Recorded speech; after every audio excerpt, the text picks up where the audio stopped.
தனிப்பெரும் கருணை அருட்பெரும் ஜோதி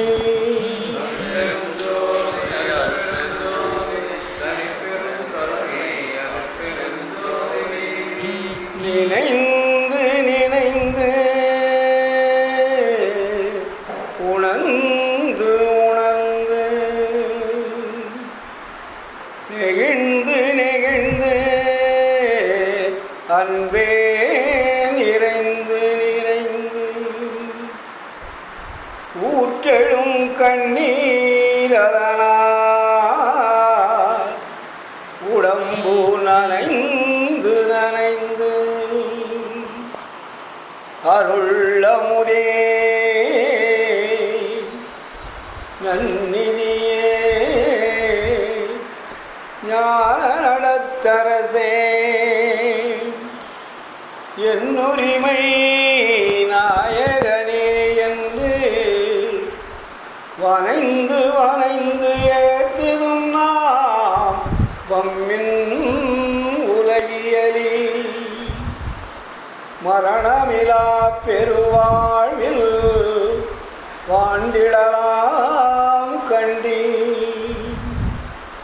புனைந்துரையேன் பொய் புகழேன் சத்தியம் சொல்கின்றேன் பொச்சபையில் சிற்சபையில் புகும் தருணம் இதுவே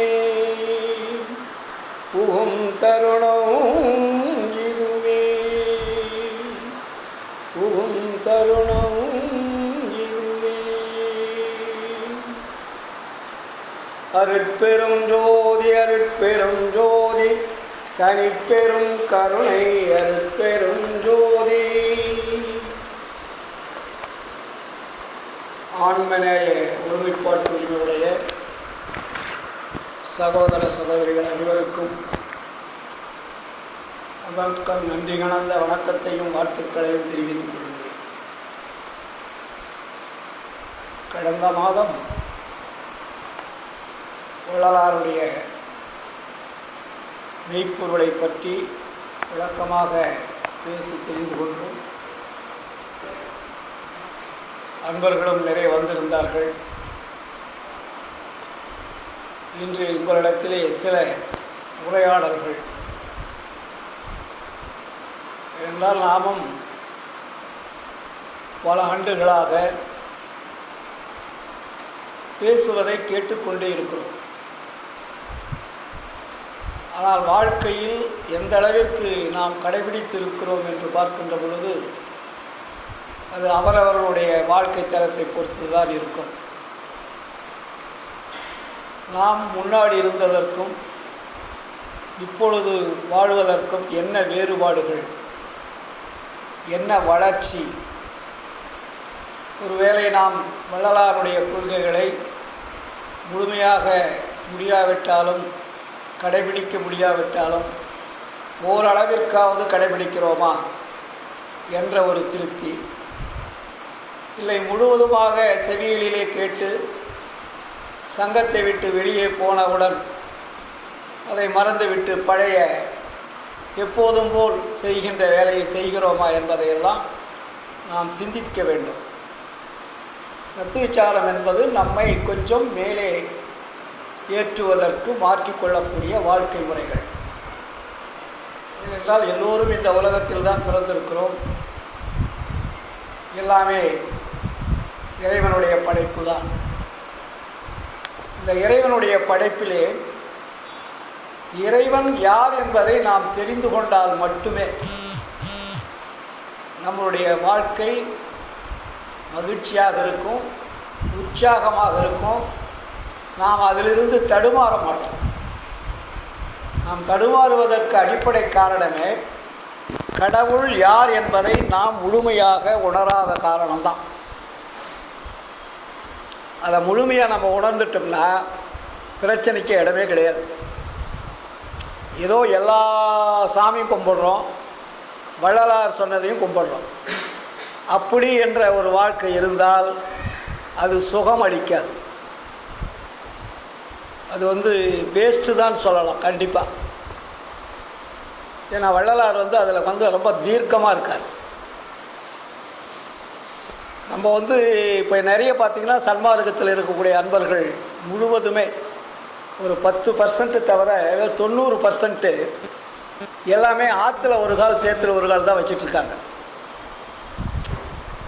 வடலூருக்கும் வருவாங்க, சபைக்கும் வருவாங்க, ஜோதி தரிசனம் பார்ப்பாங்க, மறுபடியும் அங்கேருந்து எங்கெங்கே போகணுமோ போயிட்டு ஒரு ரவுண்ட் அடிச்சுட்டு அப்புறம் வீட்டுக்கு வருவாங்க. அது எவ்வளோ பெரிய ஒரு அறியாமை என்பது அவர்கள் புரிந்து கொள்ளவில்லை. அதை புரிந்து கொண்டால் அவர்கள் அது மாதிரி தவறுகளை செய்ய மாட்டார்கள். நான் ஒரு 15 ஆண்டுகளுக்கு முன்னாடி கூட சொல்லியிருக்கிறேன், உங்களுடைய வாழ்க்கையில் ஒரு மாற்றம் ஏற்பட வேண்டுமானால், பழையதை விட வேண்டுமானால், நீங்கள் வடலூருக்கு வந்து நீங்கள் மற்ற தெய்வங்களை அந்த பழைய பழக்க வழக்கத்தில் இருப்பதால் அங்கெல்லாம் சென்று பார்த்துவிட்டு வடலூர் ஜோதி தரிசனம் பார்த்துவிட்டு நேராக வீட்டுக்கு வந்தால் பலன் கிடைக்கும் ஓரளவுக்கு. ஆனால் வடலூருக்கு வந்துட்டு ஜோதி தரிசனம் பார்த்துட்டு நீங்கள் மற்ற ஆலய வழிபாட்டுக்கெல்லாம் போயிட்டு நேராக வீட்டுக்கு வந்தீங்கன்னா உங்களுக்கு பூரா ஆப்சண்ட்டு, 0 பாயிண்டில் தான் நிற்கும். அதில் ஒரு சுறு துளி கூட உங்களுக்கு லாபம் கிடைக்காது.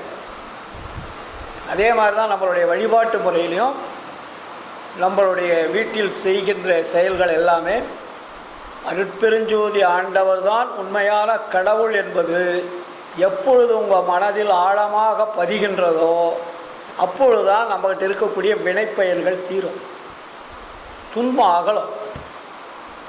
மற்றபடி நீங்கள் படிக்கிறதுனாலையும் பாடுறதுனாலையும் கேட்கறதுனாலையும் நமக்கு ஏதாவது ஒரு சிறு லாபம் கிடைக்குமானா கண்டிப்பாக கிடைக்காது. ஏதோ ஜீவகாருண்யம் பண்ணுறோம், அது ஒரு பர்சன்டேஜ் தான். அது ஜீவர்களுடைய துன்பத்தை போக்குவது. துன்பம்னா பசி தான் போக்குறீங்க, அதை விட்டால் வேறு எதையும் போக்கலை. ஜீவர்களுக்கு ஜீவர்களால் ஏற்படும் துன்பத்தை போக்குகின்ற பழக்கம் வரணும், அது வந்து ஜீவகாருண்யம்னு அதுக்கு பேர். ஏன்னா ஜீவகாருண்யம் என்பது ஜீவர்களுக்கெல்லாம் சொன்னார். ஜீவர்கள்னால் மனிதர்கள் மட்டும் சொல்லலை, ஜீவன்னா உயிர். உயிருள்ள ஜீவர்கள் எது எது இருக்குதோ அத்தனைக்கும் நம்ம உபகாரம் செய்யக்கூடிய அளவுக்கு இருக்கணும். புரியுதுங்களா? நம்ம வந்து ஏதோ பசியோடு வந்தால் ஒரு வாய் சோறு போட்டு அனுப்பிச்சிடுறோம், அது மட்டுமா ஜீவகாருண்யம் என்றால் இல்லை. வள்ளல் பெருமான் வந்து மிக தெளிவாக நமக்கு சொல்லியிருக்கார், எல்லா உயிர்களுக்கும் பசி முதல் பிணி, தாகம், இச்சை, எளிமை, பயம், கொலை, துன்பம். இப்போது எல்லா உயிர்களுமே கொலைப்படுது. மனிதர்கள் வந்து ஒரு சிலர் கொலைப்படாட்டியும் கூட கீழே இருக்கிற உயிரினங்கள் எல்லாமே அதிகமாக கொலைப்படுது. அது தாவரங்களாக இருக்கட்டும், ஊர்வன பரப்பனவாக இருக்கட்டும், மிருகங்களாக இருக்கட்டும், எல்லாமே கொலை தான் அதிகமாக நடக்குது. புரியுதுங்களா? அப்போது அந்த உயிரெல்லாம் நம்ம என்ன காப்பாற்றுறோமான்னா காப்பாற்றுறதுக்கு முடியல, காப்பாற்றுறதுக்கு வாய்ப்பும் கிடையாது. காரணம் அப்படிப்பட்ட ஒரு சூழல். சரி, அவன் பொருளை அவன் அடிக்கிறான், அவன் தின்றான், நம்ம போய் அதை எப்படி கேட்கறது அப்படின்ற ஒரு உணர்வு நமக்கு வந்துடுது. அதனால் நம்ம வந்து அதை பற்றி சிந்திக்கிறதும் கிடையாது, கேட்குறதும் கிடையாது. அப்போது நம்ம எப்படி எவ்வுயிரும் தம்முயிர் போல் என்னன்னு வள்ளலார் சொல்கிறார்ல. அப்போ நீ இன்னொரு உயிர் போயிட்டுருக்கும்போது நீங்கள் பார்த்துக்கிட்டு வேடிக்கை பார்த்துட்டு தானே போகிறோம். தம் உயிர் போல்னு எப்படி நம்ம நினைக்கிறது? அதுக்கு அடிப்படை இதுதாங்க. அதனால இந்த போர்டை கொண்டாந்து இன்னைக்கு இங்கே வச்சது. அப்படிங்களா? அப்போது எல்லா உயிரும் ஒன்றுன்னு நினைக்கிறோம். ஆனால் நினைக்கிறதோட மட்டும் இல்லாமல் நம்ம கண்ணுக்கு முன்னாடி நிறைய உயிர்கள் அழிக்கிறாங்க. ஆனால் நம்ம பார்த்துக்கிட்டு தான் போகிறோம். ஏன்னா நம்மளால் அதை இப்போ இருக்கக்கூடிய உலகத்தினுடைய சூழலில் அதை ஒன்றும் பண்ண முடியல. அப்படி ஏதாவது செய்ய போயிடணும்னா நமக்கு தான் பிரச்சனையை உருவாக்குறாங்க. அப்போ நம்ம என்ன பண்ணணும் சன்மார்க்கிகள் அப்படின்னா, நம்மளால் முடிந்த உயிர்களை காப்பாற்றணும். நமக்கு தெரிஞ்ச உயிரினங்கள் இருக்கு இல்லையா, அந்த உயிரினங்களை நம்மளால் முடிஞ்ச அளவுக்கு அந்த கொலையிலிருந்து நம்ம காப்பாற்றணும். அதை காப்பாற்றக்கூடிய ஒரு தில்லு ஒவ்வொரு சன்மாரிக்கும் வரணும். ஏதாவது ஒரு உயிரை இப்போ நீ கிடா வெட்டி பொங்கலை வைக்கிறான்னா அங்கே போய் நீங்கள் தடுத்து நிறுத்த முடியாது, உங்களை வெட்டிடுவான். கசாப்பு கடையில் போனீங்கன்னாக்கா நீங்கள் ஏன்டா வெட்டுறேன்னு கேட்டாக்கா 4 போலீஸ் பந்தோபஸ்தோடு இன்றைக்கி அரசாங்கமே அதுக்கு அனுமதி வழங்கியிருக்குது, அதையும் நம்ம தடுத்து நிறுத்த முடியாது. அப்போது நமக்கு தெரிந்த உயிரினங்கள் நிறைய இருக்குது இல்லையா? தாவரங்கள் இருக்குது, ஊர்வனை இருக்குது, பரப்பனை இருக்குது, நடப்பனை இருக்குது, நமக்கு தெரிஞ்சது. இப்போ வெளிநாட்டெலாம் பார்த்திங்கன்னா நிறைய குடும்பங்களில் நிறைய நாய்களை நிறைய வளர்த்துறாங்க, பூனைகளை நிறைய வளர்த்துறாங்க, எலிகளை நிறைய வளர்த்துறாங்க. அவங்களுக்கு என்னன்னே தெரியாது. ஆனால் ஒவ்வொரு குடும்பத்துலையும் பார்த்திங்கன்னா நிறைய உயிரினங்களை வளர்த்துறாங்க. நம்மளுக்கு என்ன சாப்பாடு தேவையோ அதே மாதிரி அதுங்களுக்கு கொடுத்து வளர்த்துறாங்க. அவங்க அழிக்கிறதில்ல அதை. இப்போ நம்ம ஆளுங்க வளர்த்துறதெல்லாம் கவர்மெண்ட்டே கொடுக்குது. ஆடு மாடு கோழிலாம் வளர்த்து விற்கிறதுக்காக, அதை பணம் சம்பாதிக்கிறதுக்காக அரசாங்கமே அதுக்கு லோன் கொடுக்குது. அது இன்றைக்கி அரசியல் ரீதியாக ஓட்டுக்காக அதை இனமாக கொடுக்கறதாக அறிவித்து ஓட்டு வாங்குறாங்க. அது அவங்க வாங்கி என்ன பண்ணுறாங்க, அதை அழிக்கிறாங்க. கோழியாகட்டும் ஆடாகட்டும் வேறு எந்த மிருகமாகட்டும் வாங்கி அவங்க அதை வளர்ந்த உடனே விலைக்கு தான் விற்கிறாங்க, பணத்துக்காக உயிரை கொலை பண்ணுறாங்க. ஆனால் வெளிநாட்டில் தெரியாதவர்கள், வள்ளலாரை புரியாதவர்கள், ஜீவகாருண்யம் என்ன என்பது தெரியாதவர்கள்லாம் சில உயிர்களை அவங்க வளர்க்குறாங்க. அவங்க அடித்து சாப்பிட்றதில்ல, அதை தன்னுடைய குழந்தை போல் பார்க்குறாங்க. அவங்க பெட்லேயே படுக்க வச்சுக்கிறாங்க. நீங்கள் நெட்டில் போய் பார்த்தீங்கன்னா நிறைய தெரியும். யூடியூப்பில் நெட்லாம் பார்க்குறாங்களா, நமக்கு அதை பார்க்கும்போதே நம்மளை அறியாத ஒரு உணர்வு ஏற்படுது. ஒரு உயிரை நம்ம வெளியே தான் நாயை கட்டி வைப்போம். அவங்க வீட்டுக்குள்ளே அவங்க எப்படி குழந்தைகள் விளையாடுதோ அது மாதிரி விளையாடுது. பூனை அது மாதிரி விளையாடுது, நாய் அது மாதிரி விளையாடுது, தேன் அதே மாதிரி தேனீக்களை கொண்டாந்து வைக்கிறாங்க. எந்த உயிரையும் அவங்க அழிக்கிறதில்ல. அதை அவ்வளோ குழந்தைய பக்குவமாக பாதுகாக்கிறாங்க.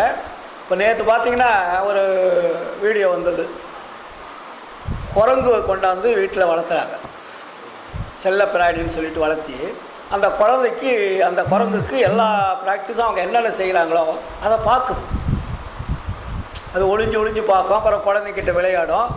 மறுபடியும் அவங்க பிரிட்ஜை துடைப்பாங்க, தட்டை எடுப்பாங்க, டேபிளில் வைப்பாங்க. இதெல்லாம் அது கரெக்டாக பார்த்துக்கிட்டே இருந்து அப்படி கொஞ்சமாக பழகி இவங்க காலையில் டிஃபனுக்கு ஆரம்பித்தாங்கன்னா அதுக்கு அவங்க ஜாடையில் சொன்ன உடனே அதை பிரிட்ஜில் இருந்து என்ன இருக்குது வேணுமோ அதை எடுத்தாந்து வைக்குது. தட்டம் கொண்டாந்து டேபிளில் வைக்குது. தண்ணி எடுத்து அது 2 காலையும் நடந்து அழகாக இருக்குது, தண்ணியை கொண்டாந்து வைக்குது. அப்போ அவங்க வீட்டில் என்னென்ன அவங்க செய்கிறாங்களோ அத்தனையும் அது செய்யுது. வளர்த்துறது மட்டுமல்ல, அதனுடைய குணத்தையே மாற்றி மனிதர்கள் போல் அது செய்யக்கூடிய ஒரு சூழலை அங்கே உருவாக்குறாங்க. அதை பார்க்குறதுக்கு நமக்கு ஆசையாக இருந்தது. குரங்கு மரம் தாவி செல்லக்கூடிய குரங்கை அன்பினால் அரவணைப்பினால் அவர்கள் அதை கொண்டு வீட்டில் வளர்த்தி அதுக்கெல்லாம் பெட்லேயே படுத்துக்குது. மழை நிலம் வேணுமா அதே மாதிரி அவங்க வச்சுருக்குறாங்க. கக்கூசில் போய் இருந்துட்டு சுத்தமாக பண்ணிட்டு வருது, வீடு கூட்டுது. அவங்க அந்த பெண்கள் என்னென்ன அந்த வீட்டில் செய்கிறாங்களோ அத்தனையும் அது செய்யுது. அப்போ அந்த உயிரினங்கள் நம்ம 6 அறிவு உள்ள மனிதன் உயர்ந்தவன் சொல்கிறோம். ஆனால் அந்த ஒரு 4 கால் உள்ள ஒரு பிராணி நம்மளுடைய பழக்க வழக்கத்தினால் எல்லா வேலையும் செய்யுது. அப்போ அவர் எவ்வளோ பெரிய அற்புதம்.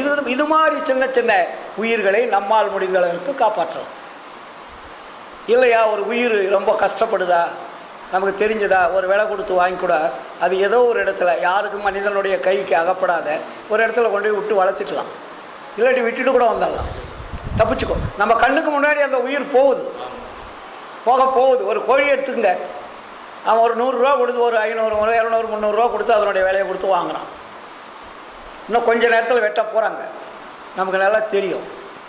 அப்போ நம்ம என்ன பண்ணணும், என்னப்பா அந்த வேலை கோழி சார் நாங்கள் 200 ரூபாய்க்கு வாங்கிட்டோம், சரி இதான் 200 ரூபா வச்சுக்கோ கொடுன்னு சொல்லிட்டு அதை காப்பாற்றினாவே அது ஜீவகாருண்யம். அந்த நேரத்தில் அந்த உயிரை காப்பாற்றுவதற்கு அது தள்ளி போட்டாச்சு உயிரை. அவன் கொஞ்ச நேரத்தில் வெட்ட போகிறான். இப்போ இது மாதிரி செய்யக்கூடியது எல்லாமே ஜீவகாருண்யத்தில் தான் அடங்குது. புரியுதுங்களா? அதனால தான் வள்ளலார் உயிரெல்லாம் ஒரு நீ திருநடம் புரியும் திரு பொது என அறிந்தேன்னார். மனிதனுக்கு மட்டும் சொல்லலை, எல்லா உயிர்களிலும் இறைவன் இருக்கிறார். அப்போ அந்த உயிரை கொள்ளும்போது இறைவனை கொள்ளுகிற மாதிரி அது. கொலை என்பது ஒரு கொடூரமான செயல். அதை வள்ளலார் ரொம்ப அழுத்தமாக அதை நமக்கு வலியுறுத்துறார். அதனால தான் அதை உயிர் கொலையும் புலைப்புசிப்பும் உடையவரெல்லாம் உறவினத்தார் அல்லர். அங்கே அந்த ஸ்ட்ராங் பண்ணுறார். அவங்க ஆண்டவனை நினைப்பதற்கும் தொழுவதற்கும் அருகதை அற்றவர்கள்ட்டார். அந்த அந்த மனித உருவத்திலே அந்த உறவிலேயே சேர்த்துக்காதீங்க. அப்போ எவ்வளோ பெரிய ஒரு வார்த்தையை அந்த இடத்துல வள்ளல் பெருமான் போடுறார். அதனால தான் நம்ம எந்த உயிராக இருந்தாலும் நம்மால் முடிந்த அளவிற்கு காப்பாற்றக்கூடிய ஒரு செயலில் நம்ம ஈடுபடணும். ஏன்னா வள்ளல் சொல்கிறது பசி கொலை, மற்றதெல்லாம் இருந்தால் தப்பிச்சிடலாம். பிணி வந்தால் கூட அதை தப்பிச்சிடலாம். ஒரு ஆசை வந்துச்சுன்னா கூட அந்த ஆசையை கொஞ்ச நாள் லேட்டாக பொறுத்துக்கலாம் இல்லைங்களா. இச்சைன்னா ஏதாவது பொருள் வாங்கிறதுக்கு கிடைக்கலையேன்னு வருத்தப்படுறது. அச்சம், அது நம்ம கிடைக்குமோ கிடைக்காத என்று அச்சப்படுறது. இதெல்லாம் அந்த ஒவ்வொரு உயிரினங்களுடைய துன்பத்தினுடைய லிஸ்ட்டு. ஆனால் நமக்கு முதல் என்ன சொல்கிறாரு? உயிர் கொலையும் புலைப்புசிப்பும், பசி கொலை, இந்த ரெண்டை நம்ம காப்பாற்றுறதுக்கு நம்ம தயாராக இருக்கணும். அதை காப்பாற்றினால் மட்டும்தான் நமக்கு இறைவனுடைய அருள் கிடைக்கும். கொலைபாதகம் செய்யவனுக்கு கூட, ஜெயில் தண்டனை விதித்தவனுக்கு கூட அரசாங்கம் அவனுக்கு சோறு போட்டு தான் கொள்ளுது. புரியுதுங்களா? தூக்கு தண்டனைக்கு போகிறேன் நாளைக்கு, கொலை குற்றவாளி, அப்போ அவனுக்கு கூட எல்லாப்பா வேணும் சாப்பாடு வயிறு நிறைய போட்டுட்டு தான் கொள்கிறான், பட்னியாக கொலை பண்ணுறதில்ல. அதனால் முதல் பிரச்சனை பசி, ரெண்டாவதான கொலை வருது. அப்போது இந்த பசியும் கொலையும் யார் நிறுத்துகிறார்களோ அவர்கள் சன்மார்க்கத்திற்கு உரியவர்கள். இது புறத்தில். அப்போது நம்மளுடைய உடம்புல இருக்குது பார்த்தீங்களா அகம், இந்த அகத்துலேயும் நம்ம உடம்பையே நம்ம தினமும் கொண்டுகிட்டு இருக்கிறோம். ஒவ்வொரு அணுக்களையும் நம்ம சாவடிச்சுக்கிட்டு இருக்கிறோம். அந்த சாவடிக்கக்கூடிய தருணம் வரும்போது முடிவு பெறுகின்ற பொழுது தான் மரணம்னு வருது. அப்போ நம்மளுடைய உடம்பை நம்ம காப்பாற்றுறதுக்கு எவ்வளோ நம்ம கஷ்டப்படணும். வியாபாரம் வச்சு பொருள் சம்பாதிக்கிறது கஷ்டப்படுறோம். ஆனால் நம்மளுடைய உடம்பை காப்பாற்றுவதற்கு நம்ம அதை பற்றி பெருசாகவே எடுத்துக்கிறது இல்லை. 6 மணிக்கு போகிறோம், 7 மணிக்கு போகிறோம், 10 மணிக்கு போகிறோம், 11 மணி வெளியே வியாபாரம் தான் இருக்கிறோம். பொருளீட்டுவதற்காக காலம் நேரத்தை பார்க்காமல் நாம் செலவு செய்கிறோம். ஆனால் அந்த பொருளை நம்மால் எடுத்து போக முடிவதில்லை. ஆனால் நம்ம உடம்பை பற்றி என்னைக்காவது சிந்திக்கிறோமானா சிந்திக்கிறதில்லை. ரொம்ப டயர்ட் ஆகிடுச்சு, கஷ்டமாச்சுன்னா உடனே டாக்டர்கிட்ட போயிடும் இல்லைங்களா. உடனே போய் அவர் என்ன சொல்கிறாரு அந்த மருந்து மாத்திரையை சாப்பிட்டு மறுபடியும் நம்ம ஸ்டார்ட் பண்ணிடுறோம்.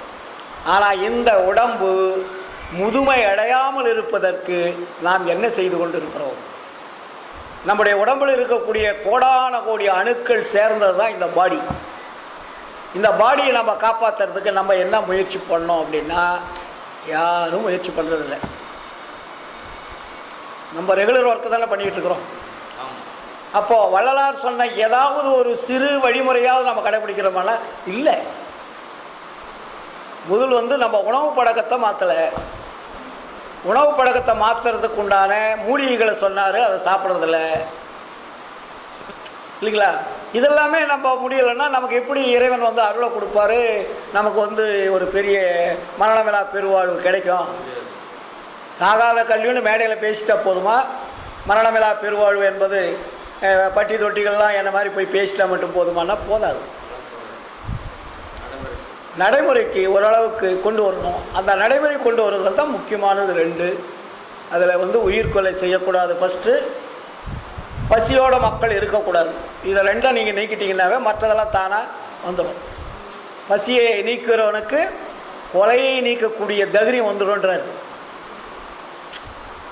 அந்த இயற்கையான பசியை நீக்கக்கூடணும். அது சும்மா பசிக்கிறாரல்ல, இயற்கையிலே அந்த உயிர் மேல் நீங்கள் கருணை வைத்தீர்களானால் கொலை செய்கின்ற பொழுதும் அந்த கருணை உங்களுக்கு வந்துடும். ஆட்டோமேட்டிக் சிஸ்டம் அது.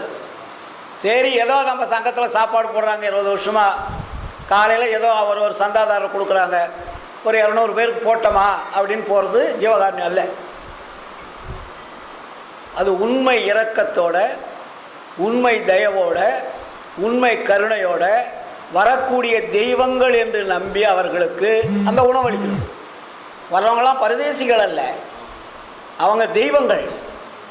அந்த தெய்வங்கள் அந்த உடம்புல இருக்குது, உயிராக இருக்குது, ஆன்மாவாக இருக்குது.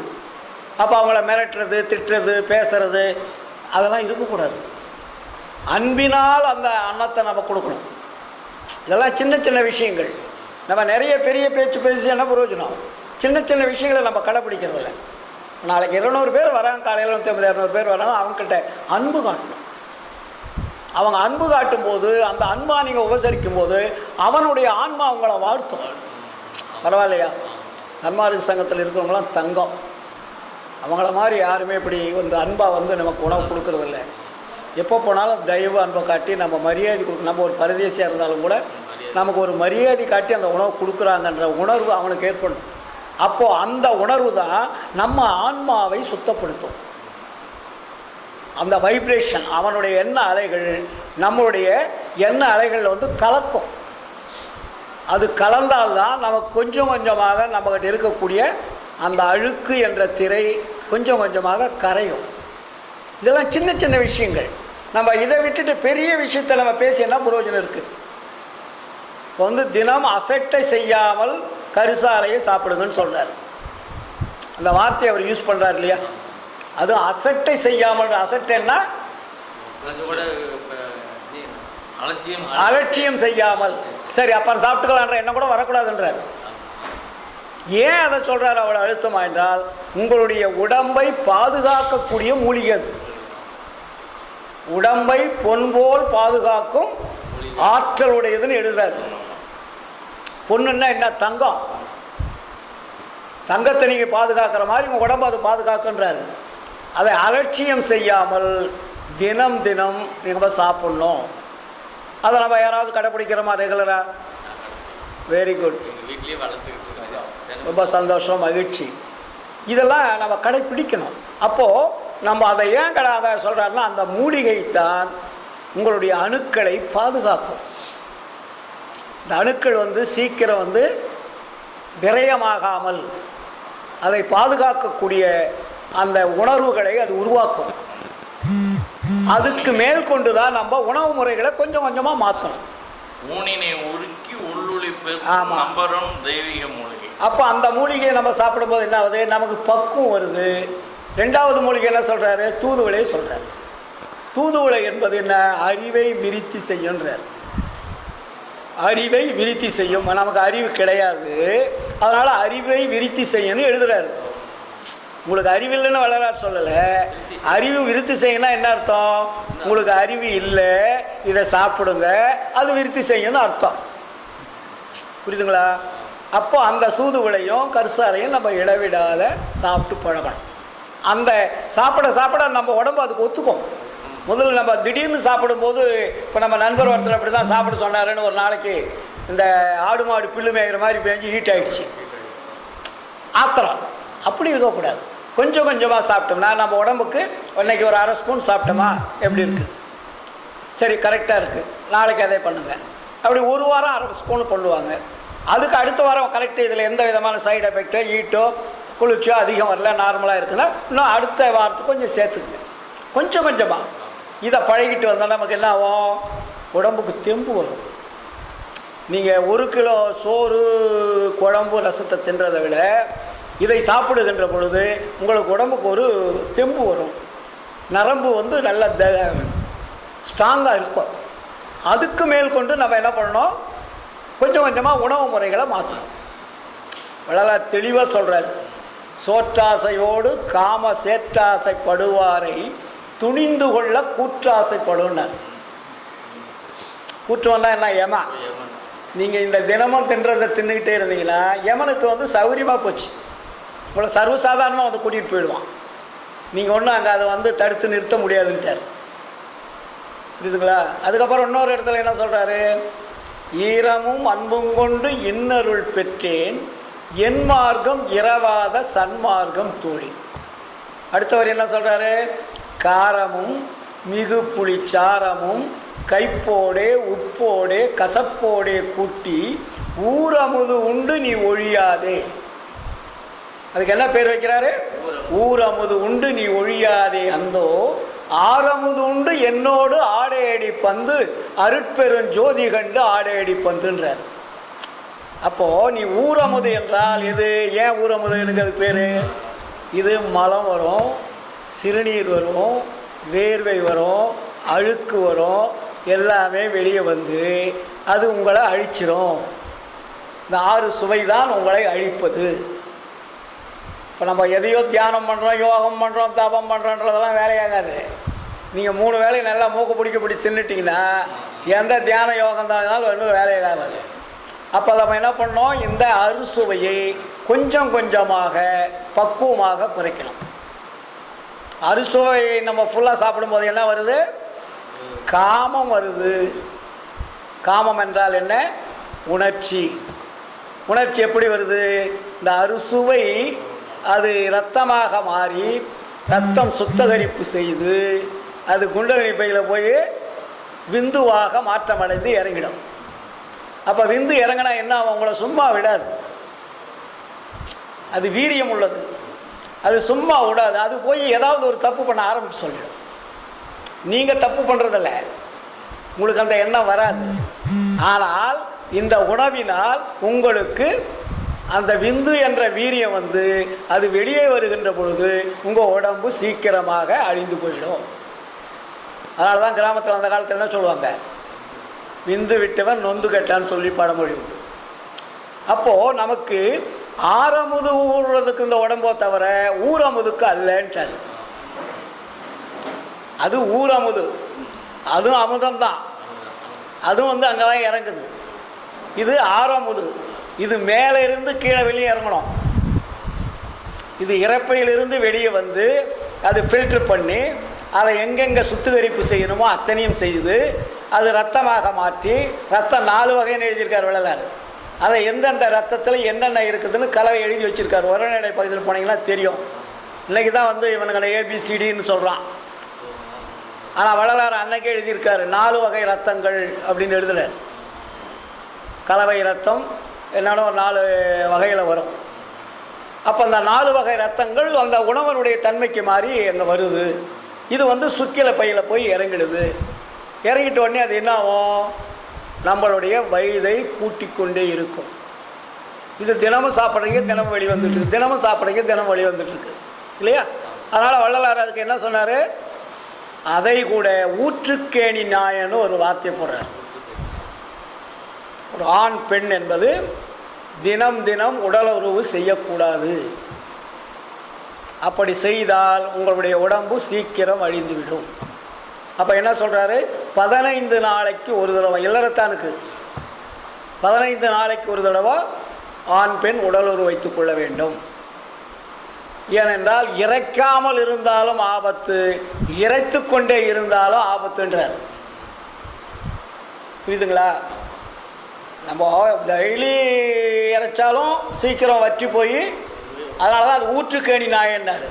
ட்ரை ஆகிட்டுனா அதுக்கப்புறம் சீக்கிரம் உடம்பு தேக நஷ்டம் ஏற்படுன்ட்டார். அப்போது சிட்டத்தை நீக்குவது போல்னு போட்டார். எப்படி ஒரு சிட்டம் கட்டிட்டா விளக்கில் அந்த மேலே இருக்கிற சிட்டத்தை நீக்கணும்னா மறுபடியும் விளக்கு நின்று எரியுது. அதுபோல் இந்த 15 நாளைக்கு ஒரு தடவை இதை நீங்கள் யூஸ் பண்ணிக்கங்க, அதுக்கு மேலே யூஸ் பண்ணாதீங்க. அப்போ கூட என்ன எதற்காக நம்ம யூஸ் பண்ணோம்னா குழந்தை வேண்டும் என்ற உணர்வுக்கு மட்டும் யூஸ் பண்ணுன்றார். இப்போ உடம்பை நம்ம பாதுகாக்கிறதுக்கு என்னென்ன வழிமுறைகளை நமக்கு சொல்லியிருக்காரு. நம்ம இதெல்லாம் அந்த சிந்திக்கிறதே கிடையாது, அங்கே போகிறதே இல்லை. பாட்டை பாடிடுறோம், எல்லாம் பண்ணிடுறோம், எப்போதும் போல் செய்கிறோம். அப்போ நம்ம உடம்பு எவ்வளோ பெரிய பொண்ணானதுன்னு சொல்கிறார் இல்லையா? உடம்பை பாதுகாக்குவது மிக மிக அவசியம். அப்போ இந்த மாதிரி நிலையில் என்ன, அது வந்து இடைவிடாது இறைவனை தொடர்பு கொள்ளுபவருக்கு சுக்கிலம் உண்டாகாதுன்ட்டார். வைப்ரேட் ஆகிடும், அங்கே குண்டலினி சக்திக்கு வராது. ஸ்டோர் பை இருக்கு இல்லையா, அந்த ஸ்டோர் பைக்கு வராது. எப்படி இந்த பிரிட்ஜில் வந்து ஒரு சில பிரிட்ஜில் தண்ணி கீழே இறங்கினோடனே வெளியே எடுத்து ஊற்றுவாங்க. ஒரு சில பிரிட்ஜில் வந்து அந்த தண்ணி கீழே இறங்காத வைப்ரேட் ஆகிட்டே இருக்கும். இப்போ கம்பெனிகளை பார்த்தேன், எங்கள் வீட்டில் அப்படி தான். முதல்ல வாங்கினோம், தண்ணி நம்ம எடுத்து ஊற்ற வேண்டியதில்லை, அது தண்ணி இறங்க இறங்க அது வைப்ரேட் ஆகி ஆகி வெளியே போயிடும். இப்போது வர இதில் வந்து கீழே ஒரு டேங்க் வச்சுருப்பான், அந்த கூலிங் ஆக ஆக தண்ணி ஃபில்டர் ஆகி அந்த டேங்க்கில் வந்து நிறைஞ்சிடும். மறுபடியும் அந்த டேங்கை கழட்டி நம்ம கொண்டு போய் வெளியே ஊற்றிட்டு மறுபடியும் சுத்தம் பண்ணிட்டு வைக்கணும். புரியுதுங்களா? அப்போ நமக்கு என்ன ஆகணும்? வைப்ரேட் ஆகணுமே தவிர அதை ஸ்டோர் ஆகக்கூடாது. இடைவிடாது இறைவனை தொடர்பு கொள்ளுகின்றவர்களுக்கு, எந்த இறைவனை? அருட்பெருஞ்சோதி ஆண்டவரை தொடர்பு கொள்ளுவதற்கு உங்களுடைய உணர்வுகள் அதை சுட்டி எரிக்கின்றார். அந்த சூடு வரும்போது என்ன ஆகுது? உங்களுடைய உடம்பை பாதுகாக்கக்கூடிய உணர்வுகள் அங்கே வந்து அந்த அழிக்கக்கூடிய அணுக்களை வெளியே தள்ளாமல் அது வைப்ரேட் ஆகி ஆவியாக மாற்றி அது வெளியே தள்ளிடும். இவ்வளோ பெரிய விஷயத்தை நமக்கு சொல்கிறார். இதை நம்ம கடைபிடிக்கிறோமா? அப்போ நம்ம என்ன நமக்கு அடிப்படை வள்ளலார் நமக்கு சொல்கிறார்னா, இறைவனை இடைவிடாது தொடர்பு கொள்ள வேண்டும்னார். நான் மறந்தேன் எனினும் என்னை தான் மறவான் எனது நாயகன் என்றாடுகின்றேன். இதுவரையில் ஊன் மறந்தேன், உயிர் மறந்தேன், உன்னை மறந்தறியேன். எவ்வளோ பெரிய வார்த்தை அது! என்னுடைய உடம்பை மறந்து விட்டேன், என்னுடைய உணர்வுகளை மறந்து விட்டேன், எல்லாவற்றையும் மறந்து விட்டேன், ஆனால் உன்னை மறந்தறியேன். உன்னை என்னால் மறக்க முடியவில்லை. அப்போ அந்த எண்ணங்கள் எங்கே போகுது? ஆண்டவர் மேல் போகுது. ஆண்டவர் மேலே எண்ணம் போயிட்டா உங்களுக்கு பசி எடுக்காது, உணவு மேலே ஏக்கம் வராது, இதை சாப்பிட்லாம் அதை சாப்பிட்லான்ற எண்ணம் வராது. ஹோட்டல்களை தேடலாம், அதை ஸ்வீட்டு கடையில் தேடலாம், காய்கறி கடையில் தேடலான்ற எண்ணம்லாம் மறந்துடும். அப்போ அந்த உணவை பார்க்கின்ற பொழுது அது உங்களுக்கு வெறுப்பு உருவாகும். இந்த உணவனால் எவ்வளவு பெரிய ஆபத்து வருகிறது என்பதை உணரக்கூடிய தன்மை யாருக்கு வருகிறதோ அவர்கள் இறைவனை தொடர்பு கொள்கிறார் என்பது பொருள். புரியுதுங்களா?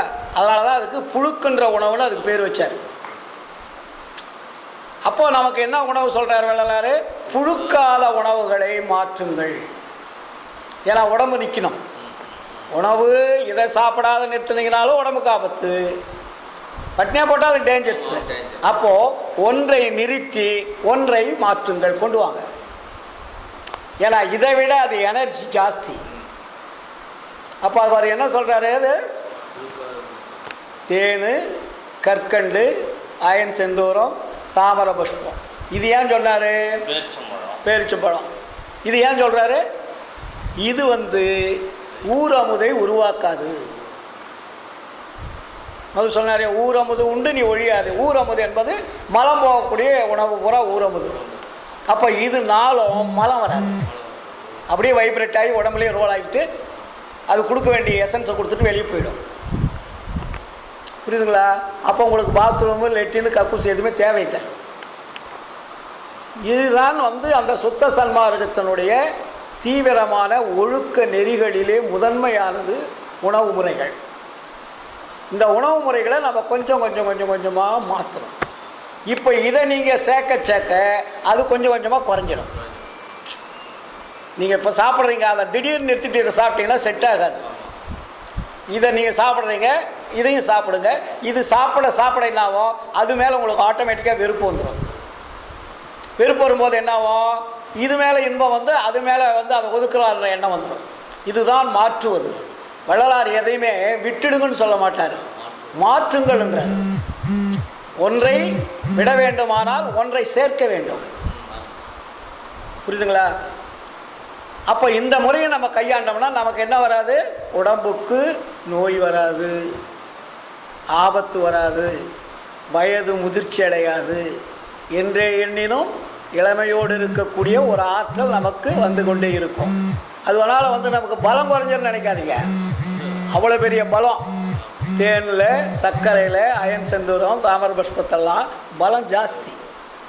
அந்த நிலையை நம்ம உணவு முறைகளை மாற்றுவதற்கு பயிற்சி எடுக்கணும். ஆச்சுங்களா? ரெண்டாவது, வழிபாடு ரொம்ப ரொம்ப முக்கியம். இப்போ நம்ம என்ன நினைக்கிறோம் வழிபாட்டில்னா, காலையில் வழிபாடு பண்ணிட்டோம்னா வேலை முடிஞ்சுது, சாயந்தரம் விளக்கு பொருத்தி வச்சுட்டோம்னா வேலை முடிஞ்சுது, கடையில் போய் ஒரு பூ படத்துக்கு வச்சுட்டோம்னா வேலை முடிஞ்சுது, இல்லையா? இப்படி தான் எல்லா வீட்லேயும் வழிபாடு நடக்குது. சன்மார்க்கியாக இருந்தாலும் சரி, சமயவாதம் யாராக இருந்தாலுமே வழிபாடுன்றது ஒரு குறிப்பிட்ட நேரத்தோடு அது முடிச்சிட்டோம். அது வெள்ளிக்கிழமை செவ்வாய்க்கிழமையாக கொஞ்சம் அதிகமாக செய்வோம். இல்லை மற்ற நாள்களில் கொஞ்சம் சாதாரணமாக விளக்கேற்றி வைப்போம். அது காலையில் வைப்போம், இல்லாட்டி சாயந்தரம் வைப்போம். அப்புறம் மறுபடியும் நம்ம வேலைகளை பார்க்குறோம். விளக்கு வைப்பது என்பது நம்முடைய வீட்டில் இருள் இருக்கக்கூடாது, ஒளியாக இருக்க வேண்டும் என்பதற்கு வீட்டில் விளக்கு. இதுவரையில் நீங்கள் உருவ வழிபாடு செய்து கொண்டு வந்தீர்கள். உருவ வழிபாட்டை மாற்றுவதற்காக ஒளி வழிபாட்டை வள்ளலார் கொண்டு வந்தார்.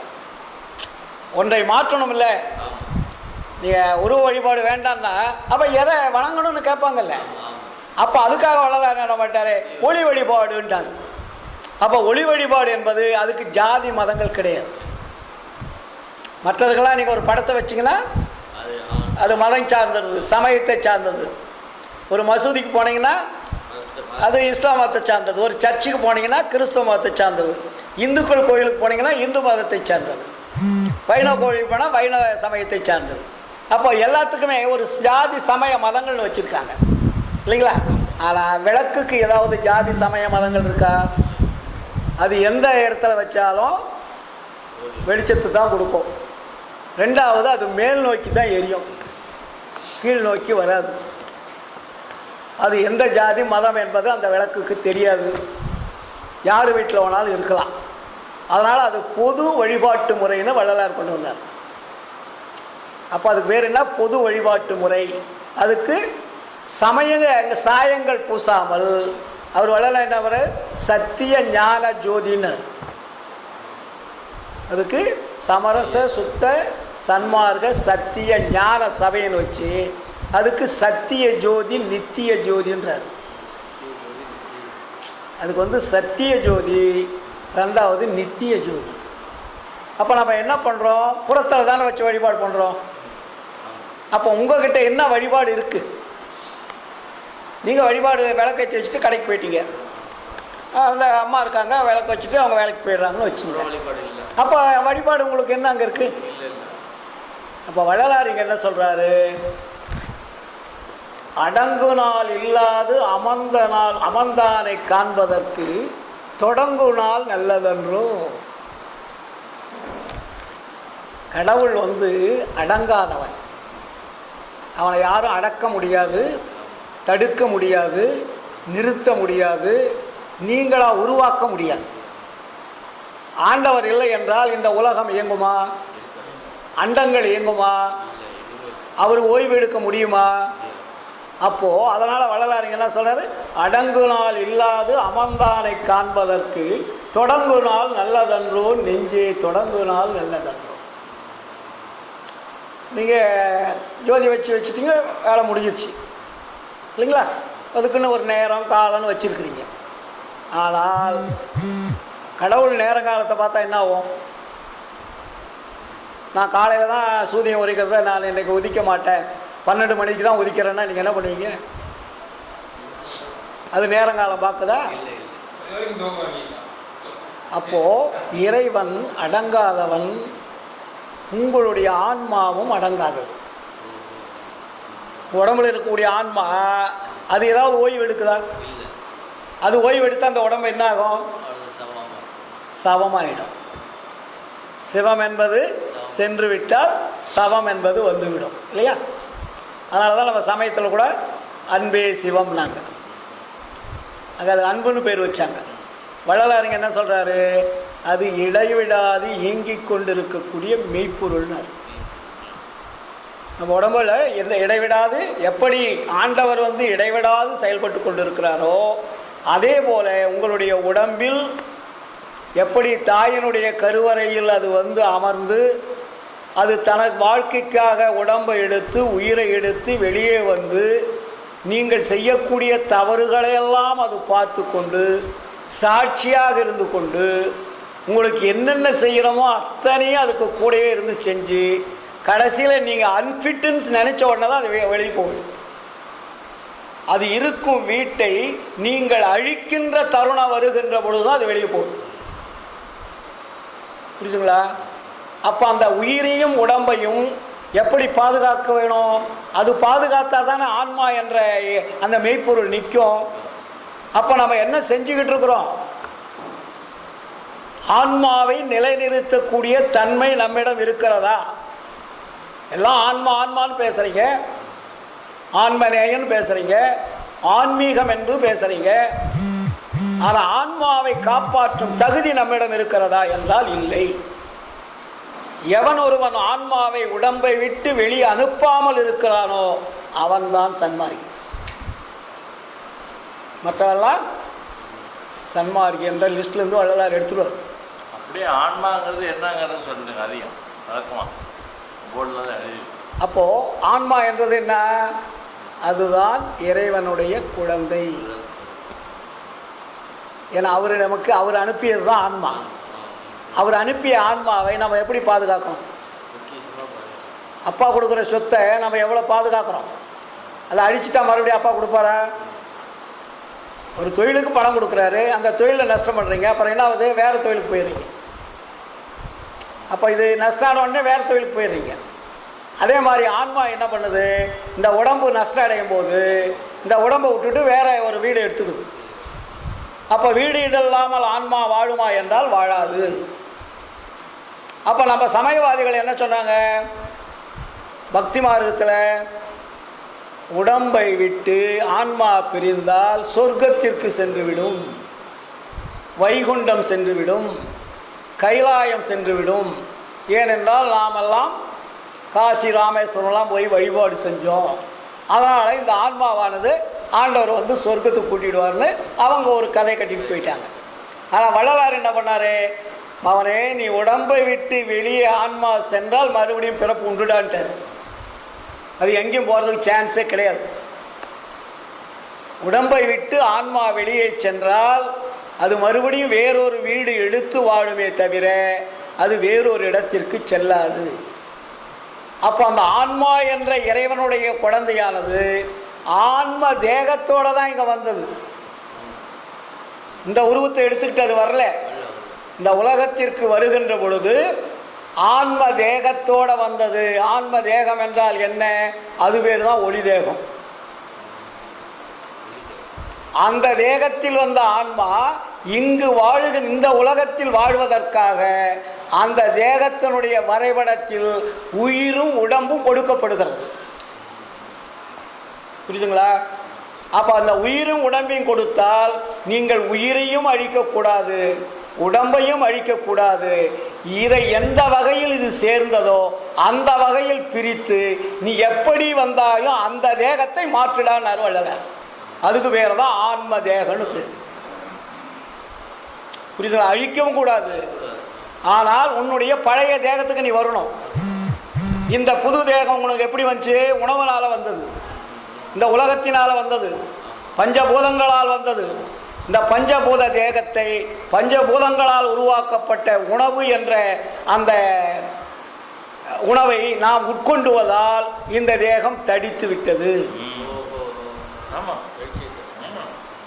அப்ப தடித்த தேகத்தை கரைக்க வேண்டும். கரைக்கிறதுனா எப்படி? அது அருள்னால மட்டும்தான் கரைக்க முடியும், வேற எதுலையும் கரைக்க முடியாது. வேற எந்த பொருளை வச்சு உங்களை இந்த உடம்பை கரைக்கவே முடியாது. அருளால் மட்டும்தான் அது மெல்ட்டாகவும் கரையும்.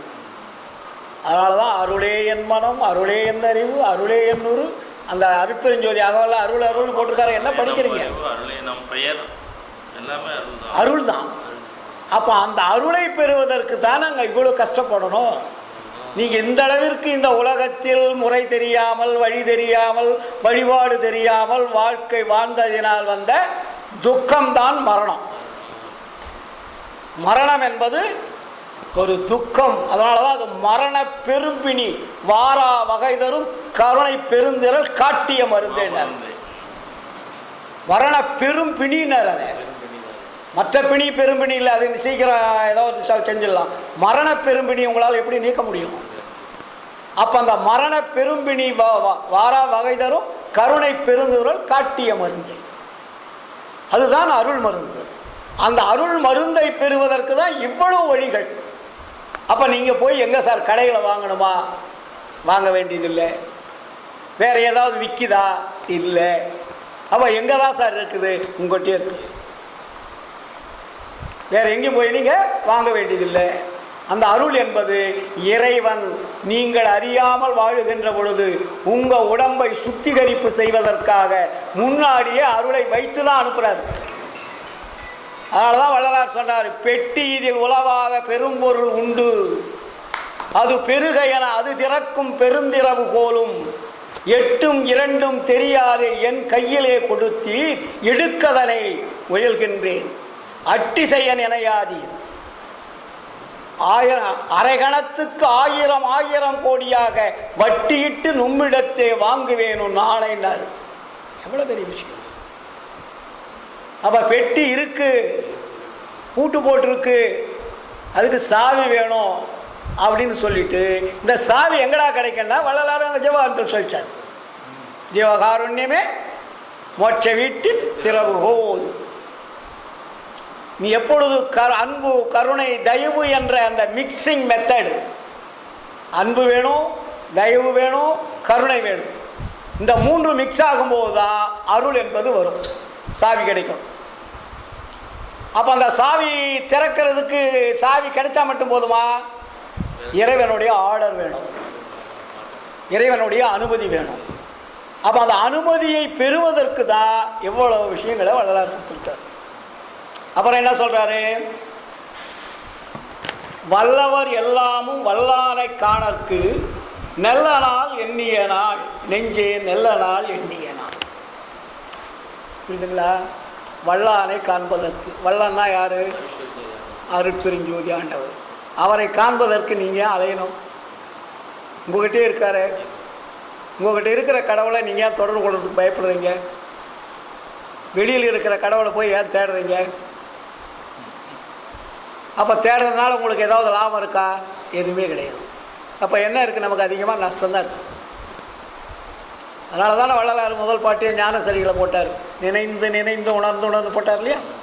அப்போ நம்ம எங்கே இருக்கிறோம்? அது எப்படி இருக்கான்? தூண்டாத மணிவிளக்காய் துலங்குகின்ற தெய்வம்னார்.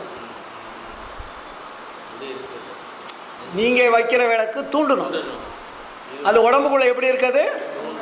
தூண்டாத மணிவிளக்காய் துலங்குகின்ற தெய்வம். அது துரிய தெய்வம், அரிய தெய்வம், பெரிய பெரும் தெய்வம். நீங்கள் டெய்லி படிக்கிற பாட்டு தானே, அதில் இருக்கக்கூடிய கருத்துக்களை நம்ம புரிஞ்சிட்டோம்னா விளக்கிடும். அப்போது அது என்ன பண்ணுது பாருங்க, மாண்டாரை எழுப்புகின்ற மருந்தான தெய்வம், மாணிக்க வள்ளியை ஓர் வளத்தில் வைத்த தெய்வம், ஆண்டாரை ஆண்ட தெய்வம், அதுதான் அருஜோதி தெய்வம். புரியுதுங்களா? ஆகமவேதாதிகளாம் அறிவறிதான் தெய்வம். அவங்களுக்கு இந்த தெய்வத்தை பற்றி தெரியாது. யாருக்கு? வேதங்கள், ஆகமங்கள், புராணங்கள், இதிகாசம் பேசி பேசி பேசி நாட்டையும் நாட்டு மக்களையும் கெடுத்த அவர்களுக்கு இந்த அருட்பெருஞ்சோதியை பற்றி தெரியாதுன்றார்.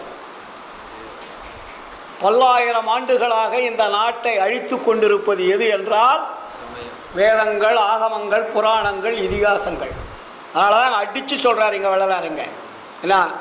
ஆண்டாரை ஆண்ட தெய்வம், அருஜோதி தெய்வம், ஆகமவேதாதி எல்லாம் அறிவறிதாம் தெய்வம்.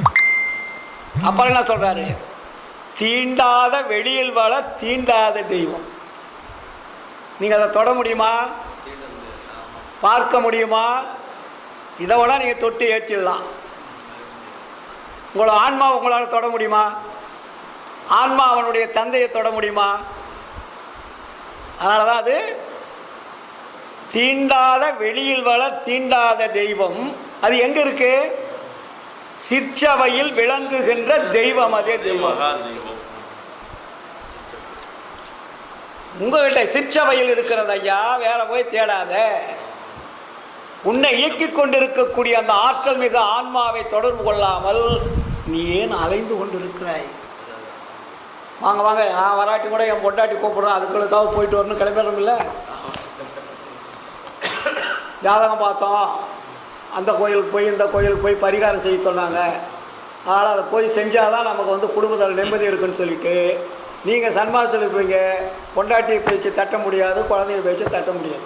போகலைன்னா அப்பாவை அனுப்பிட்டுடுவான். பொண்டாட்டி அன்ஃபிட்டுடுவாங்க. இப்போ இந்த வாழ்க்கை முறையை நம்ம வகுத்து வச்சுட்டோம். அப்போ நீங்கள் ஆரம்பத்திலேருந்தே உங்களுடைய இல்லறத்தில் இருக்கக்கூடியவர்களுக்கு சொல்லி புரிய வச்சுருந்தா இருமனமும் ஒரு மனமாக இருக்கும். அது நம்ம மட்டும் போகிறோம், அவங்க எப்படியும் அவங்க வேலையை பண்ணிட்டு போகிறாங்க, நம்ம விட்டுட்டு வந்துடுறோம். நிறைய இப்போ பாருங்க, பொம்பளைங்க யாராவது இருக்காங்களா? ஒருத்தர் தான் இருக்காங்க. முதல்ல கொஞ்சம் 4-5 பேர் வந்தாங்க. அப்போது நம்ம ஆரம்பத்தில் என்ன பண்ணுறோம், அவங்கள ஒதுக்கிடுறோம். அவங்க வந்தால் தொல்லை, இல்லாட்டி அவங்கள கூட்டிகிட்டு போகணும், அதை கூட்டிகிட்டு போனால் வர வழியில் ஏதாவது வாங்கி கொடுக்க சொல்லுவாங்க. இப்படிலாம் நம்மளுடைய எண்ணங்கள் மாறி அவர்களை தள்ளி தள்ளி வைத்து அவர்களுக்கும் அந்த உண்மை ஒழுக்க நெறியை சொல்லாமல் நாம் அவர்களை தள்ளி வைத்துட்டோம். அதனால் நம்ம எதை செஞ்சாலும் அவங்க வெறுப்பாக நம்மக்கிட்ட பேச ஆரம்பிச்சிட்டாங்க. என்ன சொன்னாலும் கேட்குறது. என் பொண்டாட்டி நான் வந்து வரும்போதே நான் கூட்டிகிட்டு தான் வந்தேன், கடைசி வரையும் கூட்டிகிட்டு தான் போனேன். இப்போ முடியாததுனால வரல. ஒவ்வொரு இந்த சங்கத்துக்கு எத்தனை ஆண்டுகள் தொடர்ச்சியாக வந்திருப்பான். நான் வராத என் ஒய்ஃப் வராத அந்த சங்கத்துக்கு வரமாட்டேன். இதே இடத்துல அப்போ அந்த நிலையை நாங்கள் ஆரம்பத்திலேருந்தே உருவாக்கிட்டோம். அப்போ எனக்கு துணையாக இருக்கிறாள் எல்லா வகையிலும், எனக்கு தடை என்பது கிடையாது இன்னைக்கு வெளியும். அப்போது நம்ம ஒரு தாய் தந்தையர் அந்த வழியை பின்பற்றுகின்ற பொழுது தன்னைத்தானே குழந்தைகள் மாறிடும். புரியுதுங்களா? இப்போ என்னுடைய குழந்தைகள் அத்தனை பேருமே வள்ளலாரை விட்டு வேறு எதையுமே வழிபட மாட்டாங்க. இது அருட்பெருஞ்சோதி ஆண்டவரை தவிர தெளிவாக இருப்பாங்க. என் பேரன் பேத்திங்களும் அப்படி தான். நான் சொல்லியாக கொடுக்குறேன் இல்லை. அந்த வித்தானது எந்த உணர்வில் வருதோ அந்த உணர்வாக மாறிக்கொண்டே இருக்கும்.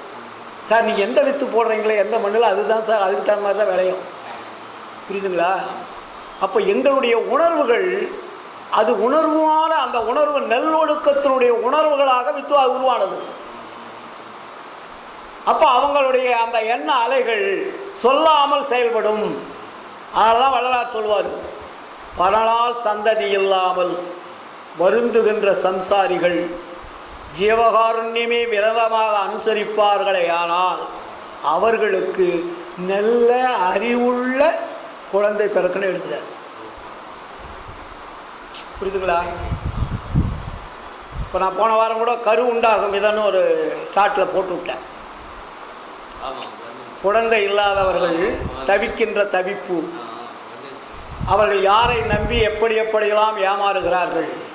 பூசாரிகளை நம்பி ஏமாறுகிறார்கள், ஜோதிடர்களை நம்பி ஏமாறுகிறார்கள், வழிபாட்டு முறைகளை நம்பி ஏமாறுகிறார்கள்.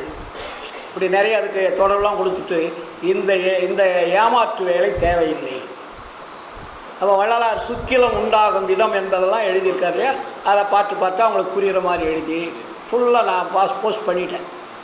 அது பயங்கரமான வரவேற்பு. ஏன்னா அறியாமல் புரியாமல் தெரியாமல் இந்த நிலையில் அவங்க போய் விழுந்துடுறாங்க. பணத்தையும் அடிச்சிடுறாங்க, கற்பையும் விலை பேசி விழுகிறாங்க.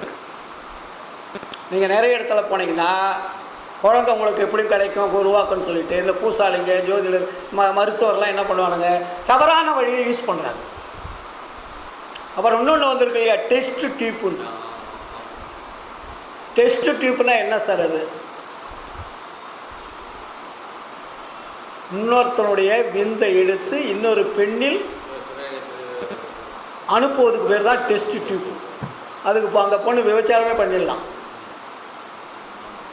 புரியுதுங்களா? அவன் யாரோ என்னவோ எந்த விந்தோ எந்த சுக்கிலமோ இந்த கருமுட்டைக்கும் அந்த கருமுட்டைக்கும் ஒத்துட்டுச்சுனாக்கா ரெண்டையும் டெஸ்ட் பண்ணி டியூப்பில் வச்சு விட்டுருவான். அப்போ அந்த குழந்தை எப்படி இருக்கும்? அப்போ அந்த அந்த அப்பாவை மதிக்குமா, மற்றவங்கள மதிக்குமா? இதனுடைய ஜீன்ஸ் அதனுடைய ஜீன்ஸ் வேறுபட்டுரும்.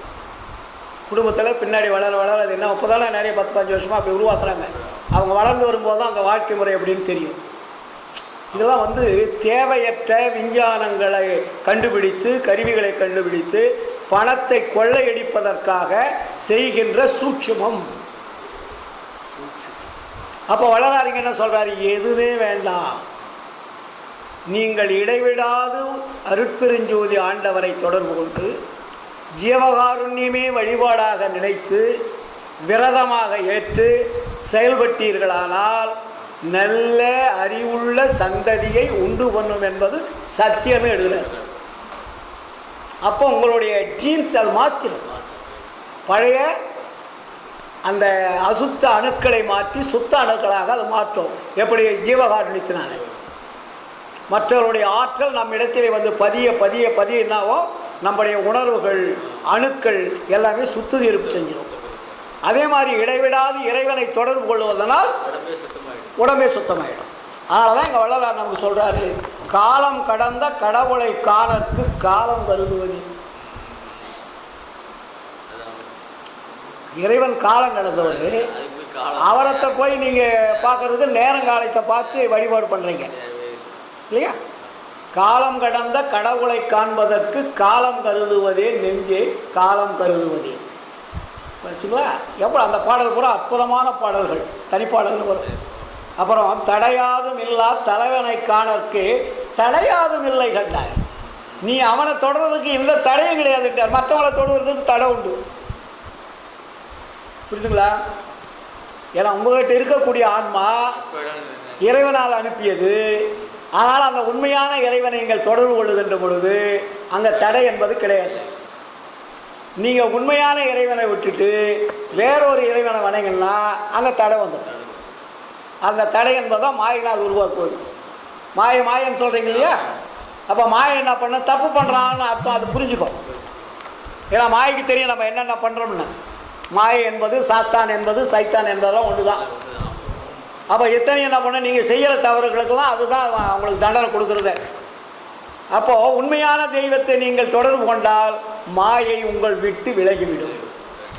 உங்களுக்கு வரவேற்பு கொடுக்கும், பாதுகாப்பு கொடுக்கும், உங்களுக்கு ஆபத்தை உருவாக்காது. இவ்வளோ பெரிய விஷயங்கள் இருக்குது. அதனால தான் தடையாதும் இல்லா தலைவனை காண்பதற்கு தடையேதும் இல்லை கண்டாய். அங்கே தடை என்பது கிடையாதுன்றார். அதாவது கையுள்ள அமுதத்தை வாயுள அமுதாக்க பையுளானுக்கு என்னையோ நெஞ்சே பையுளானுக்கு என்னையோன்னு சொல்கிறார். அப்போது உன்னுடைய கையில் இருக்குது, அது வாங்கி போகிறதுக்கு எவ்வளோ நேரம் ஆகும்? நீ வேறு இடத்துல போய் வாங்கிட்டு வந்தால் தானே சாப்பிட்றதுக்கு கஷ்டம், நேரம் ஆகும். முன்னாடியே இருக்குது, அதை எடுத்து சாப்பிட்றதுக்கு நீ ஏன் கஷ்டப்படுற? அப்போ உன்னுடைய ஆன்மாவில் அமுதமாக வைக்கப்பட்டு இருக்கிறது, அதை எடுக்கிறதுக்கு நீ ஏன்டா கஷ்டப்படுறன்றாரு. கண்ணுக்கு முன்ன உடம்புக்குள்ளே இருக்குது. நீங்கள் போய் எங்கே விலை கொடுத்து வாங்க வேண்டியதில்லை, வெளியே போய் தேட வேண்டியதில்லை. அப்போ நம்ம என்ன பண்ணிகிட்டு இருக்கிறோம்? நம்ம தான் சிந்திக்கணும். அப்போ நம்ம என்ன பண்ணோம்? இறைவனை இடைவிடாது தொடர்பு கொள்ள வேண்டும். இன்னொன்று, நாம் உணவு முறைகளை மாற்ற வேண்டும் இல்லையா? உணவு முறைகளை மாற்றிட்டீங்கன்னாவே ஒழுக்கம் என்பது தானாக வந்துடும். இந்த ஒழுக்கம் கெட்டு போச்சுன்னு சொல்கிறாங்களா? எப்படி கெடுது? உணவுனால தான் கெடும் ஒழுக்கம். புரியுதுங்களா? வள்ளுவர் சொன்னார், ஒழுக்கம் விழுப்பம் தரலாம், ஒழுக்கம் உயிரினும் ஓம்பப்படுன்னு. விளக்கம் சொன்னாரா? இல்லை. ஆனால் வள்ளலார் வந்து தான் அந்த ஒழுக்கத்துக்கு முதல் அடி கொடுத்தாரு. முதல்ல இந்திரிய ஒழுக்கத்துக்கு வாடான்னார்.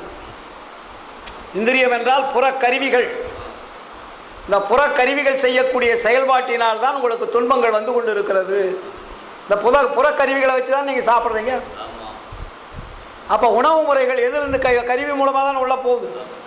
அப்போ நீங்கள் தான் வாய் அடக்கணும், கையடக்கணும், கால் அடக்கணும், கண் அடக்கணும், காது அடக்கணும், மூக்கு அடக்கணும், வாய் அடக்கணும்னு எல்லாத்தையும் ஐம்புலன்களையும் நீங்கள் அடக்கணும். கண்ட்ரோல் பவர் கொண்டு வந்துடணும். அப்போ இந்த புறக்கருவிகளை அடப்பதற்கு எது கருவிகளாக உள்ளே இருக்குது? கரணங்கள் இருக்குது. அதுதான் மனம், புத்தி, சித்தம், அகங்காரம் என்று சொல்லக்கூடிய கருவிகள். அப்போ இந்த கருவிகள் தான் உங்களுக்கு வேலை வாங்குது. புறத்தில் இருக்கக்கூடிய கருவிகளை வேலை வாங்குவது கரணங்கள். அப்போ அந்த கரணங்களும் இந்திரியங்களும் பழக்கத்தினால் செயல்படுகிறது. ஆன்மா சொல்லி செயல்படுறது பழக்கத்தினால். எப்படி? ஒரு குரங்கு சொன்னல, ஒரு குரங்கு வீட்டில் பழக பழக பழக சொல்லி கொடுக்க அந்த பழக்கத்தில் அது செய்யுது, பார்த்து. அதே மாதிரி நம்ம அம்மா அப்பா இந்த உலகம் எதை சொல்லி கொடுத்ததோ அதை தான் செய்கிறோம். புரியுதுங்களா? சொல்லி கொடுக்காத யாருக்குமே தெரியாது சார். அது படிப்பாகட்டும், பொருளாகட்டும், உங்கள் வாழ்க்கை முறையாகட்டும், யாருமே சொல்லாமல் தெரிந்து கொள்வதற்கு வாய்ப்பே கிடையாது. எல்லாம் சொல்லியது தான்.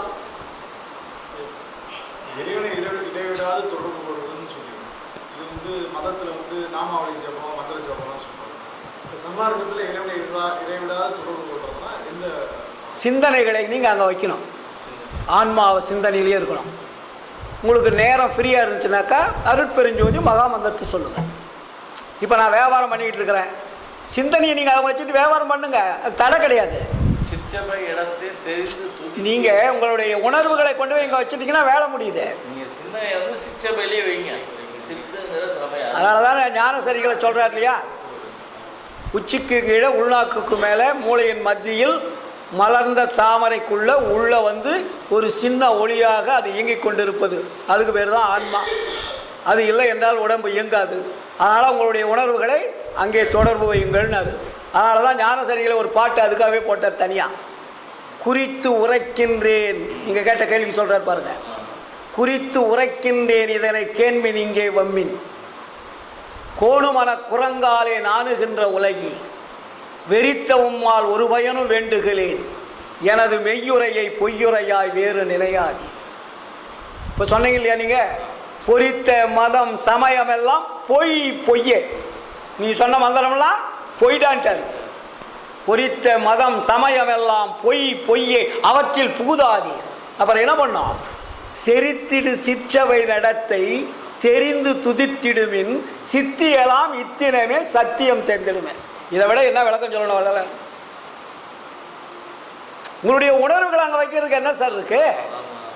இப்போ ஒரு சாதாரண எக்ஸாம்பிள், ஒரு பொம்பளை கையில் குழந்தை வச்சுட்ருக்குறான், இன்னொரு இடத்துல கூடை வச்சுருக்கிறான், தலைமையட்டில் ஒரு பானையை வச்சு தண்ணி வச்சுக்கிறான். அவள் போயிட்டே இருக்கிறாள்ல, பழக்கத்துக்கு வந்துட்டால, அப்போ அந்த பானையும் விடாது, குழந்தையும் விட மாட்டா, கையில் இருக்கிற பொருளையும் விட மாட்டா. அப்போ தலைமையில் இருக்கிறது என்ன, அது தன்னைத்தானே அந்த உணர்வு அங்கே போயிட்டு இருக்குது. இப்படி நடக்கும்போது நடந்தால் கூட அந்த உணர்வுகளை பேலன்ஸ் பண்ணிக்கலாம். இப்போ எத்தனை பேர் அப்படி கொண்டுட்டு போகிறாங்க. அப்போ நீ செய்யக்கூடிய தொழில் அதில் பாதிக்காது. உணர்வுகளை வைக்கிறதுக்கு நமக்கு என்ன இருக்குது? இப்போ நான் போயிட்டு இருக்கிறேன், ட்ரெயினில் வேலை செஞ்சுட்டு இருக்கேன், படிச்சுட்டு, என் உணர்வு அங்கே தான் இருக்கணும். அங்கே உணர்வு வந்தால் தான் நான் பேச முடியும், இல்லாட்டி பேச முடியாது, லாக் ஆகிடும். நான் ஏதோ ஒன்று எடுப்பேன், ஏதோ ஒன்று பேசுவேன், இடையில் வந்து எனக்கு அதை எடுத்து கொடுக்கும், கடவுள் கொடுக்கணும். அப்போ என்னுடைய உணர்வுகள் அங்கே போகும்போது எனக்கு தெரியாத வார்த்தைகள் வந்து விழும். புரியுதுங்களா? உங்களை அழிப்பதற்கல்ல, உங்களை வாழ வைப்பதற்குத்தான் அது வேலை செய்கிறதே தவிர உங்களை மாற்றி தள்ளுவதற்கு அல்ல. அதனால தான் வள்ளலார் இடைவிடாது சிற்சபையின்கண் மனதை செலுத்திங்கன்னு கரண ஒழுக்கத்தை போட்டார். புரியுதுங்களா? மனதை அலைமோத விடாமல் சிற்சபையின் இழுத்து நினைங்கடான்றார், மழி விடாத. அப்போ மனமான்பது எப்படி குரங்குன்றார், பேய் குரங்குன்றார். அவ்வளவு பெரிய பேய் குரங்க உங்களுடைய கண்ட்ரோல் கொண்டு வாங்கன்றார். மனம் எனும் ஓர் பேய்க்குரங்கு மடப்பையிலே மற்றவர் போல் என நினைத்து மறுட்டாதே கண்டாய், தினையளவு உன் அதிகாரம் செல்ல ஒட்டேன், யார் என எங்கு என நினைத்திருந்தாய், ஞான சபை தலைவனுக்கு நல்ல பிள்ளை நானே. இதெல்லாம் செஞ்சாதான் நமக்கு இந்த பிறவியில் நமக்கு கிடைக்க வேண்டிய ஆன்ம லாபம் கிடைக்கும். இல்லாட்டி அடுத்த பிறவிக்கு நம்ம லைசன்ஸ் போய் வாங்கிக்க வேண்டியதான்.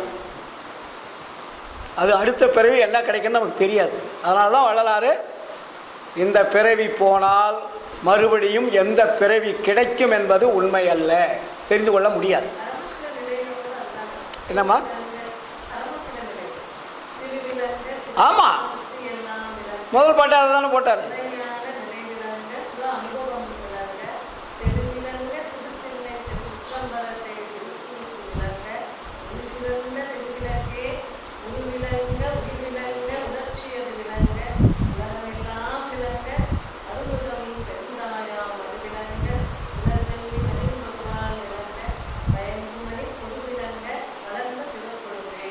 தெளிவாக சொல்லிட்டார் இல்லையா? உங்களை விளக்கக்கூடியது எல்லாமே விளங்கனே போட்டுவார். அப்போது உங்களை உள்ளிருந்து உணர்ச்சியது விளங்குன்னு சொல்கிறார்ல, அந்த உணர்ச்சியை நீங்கள் அங்கே அந்த உணர்ச்சியை நீங்கள் வெளியே தள்ளாமல் அங்கே வச்சுட்டிங்கன்னா வேலை முடியும். சார் நம்ம ஒரு உணர்வில் தான் சார் எல்லாமே செய்கிறோம். நீங்கள் வண்டி எடுக்கிறீங்க, வீட்டுக்கு போகணுன்ற உணர்வு வந்தால் தானே போவீங்க. அந்த உணர்வு மாறி கடை வீதிக்கு போயிட்டு போகலன்னா உணர்வு மாறுது. வண்டி எடுத்துருவீங்க, வீட்டுக்கு போகலான்னு எடுத்துட்டீங்க, ஒரு செகண்டில் அட அந்த கடைக்கு போய் ஒரு பொருள் வாங்கலாமே, அப்போ உணர்வு அங்கே மாற்றுது, மாற்றம் அடையுது. அதான் புத்தி மாற்றுறது. மனம் நினைக்குது, புத்தி மாற்றுகிறது, சித்தம் நிச்சயம் செய்கிறது, அகங்காரம் செயல்படுகிறது. ஒரு செகண்ட் பை செகண்டுக்குள்ள வேலை நடக்கும். புரியுதுங்களா? இதையெல்லாம் நாம் கடைபிடித்தால் மட்டுமே, நாம் பாடுவதாலோ இல்லை வேறு ஏதாவது வகையில் மந்திர ஜாலங்களாகவோ நமக்கு எந்த ஒரு ஆற்றலும் கிடைக்காது. நம்முடைய வாழ்க்கை நம் கையில் இருக்கிறது, நம்முடைய ஒழுக்கம் நம் கையில் இருக்கிறது. நாம் எந்த அளவிற்கு ஒழுக்கத்தோடு வாழுகின்றோமோ அந்த ஒழுக்கம்தான் உயிரையும் காப்பாற்றும், உடம்பையும் காப்பாற்றும். ஒழுக்கம் தவறினால் மரணம் நிச்சயம் என்பதை கூறிக்கொண்டு, இந்த அளவிற்கு நீங்கள் தினமும் நாம் படிப்பதை விட சிந்திக்க வேண்டும். சத்விச்சாரம் இன்றைக்கி நம்ம சத்விச்சாரம் பண்ணியிருக்கோம். இந்த விசாரத்தில் நாம் தெரிந்து கொள்வது என்ன? அன்றைக்கி கடவுள் ஒருவரே என்பதை நினைத்து கடவுளை இடைவிடாது தொடர்பு கொள்வது. ரெண்டாவது, வாழ்க்கை முறையை உணவு முறையினால் எதை எதை விட வேண்டும், எதை எதை சேர்க்க வேண்டும், இல்லையா? இதையெல்லாம் நாம் கடைபிடித்து வந்தால் நம்முடைய வாழ்க்கை ஊரமுது இல்லாத ஆரமுது கிடைக்கும், இல்லைங்களா? அப்போ நம்ம என்ன பண்ணுறோம்? ஊரமுதை உண்டு ஒழிந்து கொண்டிருக்கிறோம். ஆரமுது உண்டு நம்மை ஆள வைக்கக்கூடிய ஒரு சூழல் வரணும். இதை நாம் தெரிந்து கொண்டோமானால் இன்றிலிருந்து நம்முடைய வாழ்க்கையை கொஞ்சம் மாற்றுங்கள். மாற்றிவிட்டால் அது மாறிக்கொண்டே இருக்கும். மாறாது இருக்கிற வழி தான் கஷ்டம். புரியுதுங்களா? நீங்கள் உங்களை கொஞ்சம் மாற்றிடுங்க பாருங்கள், அது உங்களை கூட்டிகிட்டு போயிடும். ஆனால் இதுவரையில் அமைதியாக இருந்து இந்த விசாரத்தில் கலந்து கொண்ட அத்தனை அன்புள்ளங்களுக்கும் நீண்ட ஆயுள், நிறைந்த செல்வம், அழியா புகழும் அருளும் கொடுத்து எல்லாம் வல்ல அருட்பெருஞ்சோதி ஆண்டவர் ஆட்கொள்ள வேண்டும் என்று கூறிக்கொண்டு, இந்த வாய்ப்பளித்த ஈரோடு சமரச சுத்த சன்மார்க்க சத்திய சங்க அன்பர்களுக்கு வந்தனம், வணக்கம். வாழ்க வாழ்க, எல்லோரும் நீடு ஒழி வாழ்க, எல்லா உயிர்களும் இன்புற்று வாழ்க. மகாமந்திரத்தை சொல்லுங்கள். அருட்பெரும் ஜோதி அருட்பெரும் ஜோதி தனிப்பெரும் கருணை அருட்பெரும் ஜோதி. அருட்பெரும் ஜோதி அருட்பெரும் ஜோதி தனிப்பெரும் கருணை அருட்பெரும் ஜோதி. அருட்பெரும் ஜோதி அருட்பெரும் ஜோதி தனிப்பெரும் கருணை அருட்பெரும் ஜோதி.